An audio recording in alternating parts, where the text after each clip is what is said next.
Assalamualaikum warahmatullahi wabarakatuh. Yang saya hormati Bapak Saifuddin selaku dosen pengampu mata kuliah masalah-masalah sosial di Indonesia. Perkenalkan, nama saya Estirian Jani dengan NIM 1405623003 dari program studi Pendidikan Sosiologi angkatan 2023 Fakultas Ilmu Sosial dan Hukum. Pada kesempatan pada hari ini saya akan memaparkan analisis video yang berjudul Dolar Menguat Rakyat Menjerit, Analisis Sosiologi Ketimpangan Struktur Akibat Pelemahan Rupiah. Seperti yang kita saksikan bersama, nilai tukar rupiah terhadap dolar Amerika Serikat mengalami fluktuasi yang cukup tajam belakangan ini. Fenomena ini tuh bukan sekadar angka statistik di berita ekonomi makro semata, melainkan sebuah realitas yang membawa efek domino yang nyata pada kehidupan sosial masyarakat sehari-hari. Mari kita bahas lebih dalam lagi. Sebelum melangkah ke dampak sosialnya, penting bagi kita untuk memahami akar penyebab melemahnya mata uang sekitar. Nah, secara garis besar, sosiologi ekonomi ini melihat ada dua faktor utama, eksternal dan internal. Yang pertama, faktor eksternal ini dipicu oleh kebijakan global seperti kenaikan suku bunga Bank Sentral Amerika atau The Fed, yang dimana ketidakpastian geopolitik serta fenomena capital outflow ini dimana modal asing berbondong-bondong keluar dari negara berkembang termasuk di Indonesia.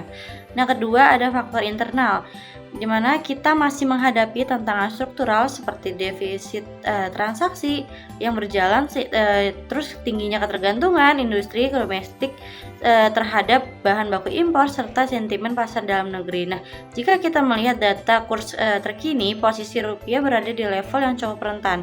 Dari sisi teori sosiologi, kondisi mikroekonomi ini tidak berdiri di ruang hampa. Ia merembet ke bawah, bertransformasi menjadi masalah sosial mikro yang merongrong stabilitas hidup masyarakat sehari-hari. Nah, inilah yang akan kita bahas selanjutnya. Dari hasil amatan ada 3 masalah sosial utama yang mengkristal akibat pelemahan rupiah ini. Masalah pertama itu tergerusnya daya beli akibat inflasi barang pokok. Ironisnya, banyak isi piring dan kebutuhan harian kita yang bahan bakunya itu berasal dari impor, mulai dari kedelai, gandum, hingga komponen pupuk. Ketika rupiah melemah, biaya impor itu membengkak dan produsen itu terpaksa menaikkan harga jual, yang akibatnya terjadi inflasi. Dengan nominal uang yang sama, kini daya beli masyarakat itu menurun sehingga masyarakat itu mendapatkan barang yang jauh lebih sedikit.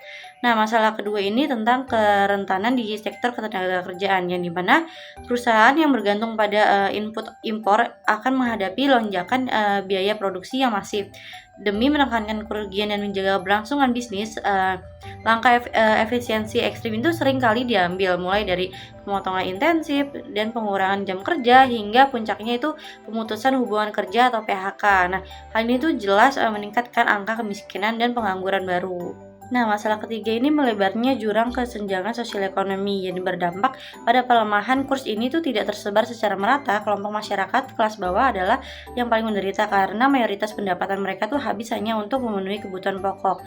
Nah, sebaliknya kelompok elit atau masyarakat dengan aset berwujud asing itu justru relatif aman atau bahkan mendulang keuntungan dari selisih kurs. Nah, kondisi inilah yang memperlebar jarak antara kelompok kaya dan si miskin. Untuk membedah fenomena ini secara akademis, saya tuh menggunakan visual analisis teori konflik, yang mana teori konflik ini memandang masyarakat sebagai arena perebutan sumber daya yang terbatas, di mana kelompok yang memiliki posisi struktural lebih kuat cenderung itu mampu untuk mempertahankan atau bahkan meningkatkan posisinya, sementara kelompok yang lemah itu semakin tertekan. Nah, dalam konteks pelemahan rupiah ini, ketimpangan struktur itu terlihat sangat jelas, yang dimana kelompok masyarakat menengah ke atas, pelaku usaha skala besar atau pihak yang memiliki pendapatan dalam dolar itu relatif tidak terlalu berdampak. Bahkan beberapa di antaranya itu bisa diuntungkan dari selisih kurs ini. Nah, mereka yang memiliki modal dan kuasa untuk memitigasikan risiko, sebaliknya tuh kelompok masyarakat berpenghasilan rendah dan buruh harian atau pelaku usaha mikro kecil itu yang bertanggung pada bahan baku lokal, namun harga jualnya itu tidak bisa naik secara sepihak, yang dimana justru itu menjadi pihak yang paling dirugikan. Nah, mereka itu dipaksa untuk menerima beban ekonomi terkini tanpa punya alat penolak. Jadi sosiologi ini melihat bahwa masalah ini tuh bukan sekadar fluktuasi angka di papan bursa efek, melainkan tentang ketimpangan struktural, yang dimana tentang siapa yang diuntungkan oleh sistem ekonomi dan siapa yang dipaksa untuk menanggung beban paling berat dalam fluktuasi ini. Lebih lanjut, jika kita rangkum dampak sosial dari pelemahan rupiah ini dapat kita klasifikasikan menjadi dua dimensi. Yang pertama, dampak langsungnya itu sangat terasa pada aspek fisik dan materi sehari-hari seperti melambungnya harga sembako, bahan bakar minyak, hingga biaya pendidikan dan kesehatan yang komponennya itu masih dipengaruhi oleh harga barang impor. Nah, sementara itu dampak tidak langsungnya itu jauh lebih laten dan berbahaya bagi stabilitas sosial, mulai dari meningkatnya angka kemiskinan hingga terjadinya pergeseran pola konsumsi masyarakat yang ekstrim atau yang kita kenal dengan istilah down trading, yaitu beralih ke barang dengan kualitas yang lebih rendah demi bertahan hidup. Nah, bahkan keterbatasan lapangan kerja di dalam negeri ini juga berpotensi memicu migrasi tenaga kerja ke kota besar untuk keluar negeri untuk itu mencari penghasilan yang lebih baik. Nah, secara psikososial, ketidakpastian ini itu melahirkan kecemasan kolektif atau collective anxiety di masyarakat serta berpotensi menurunkan tingkat kepercayaan terhadap kebijakan pemerintah. Nah, jika kita tidak ada respon yang dirasa berpihak pada masyarakat kecil. Berdasarkan pisau analisis sosiologi tersebut, saya merumuskan 5 rekomendasi strategi yang perlu diambil.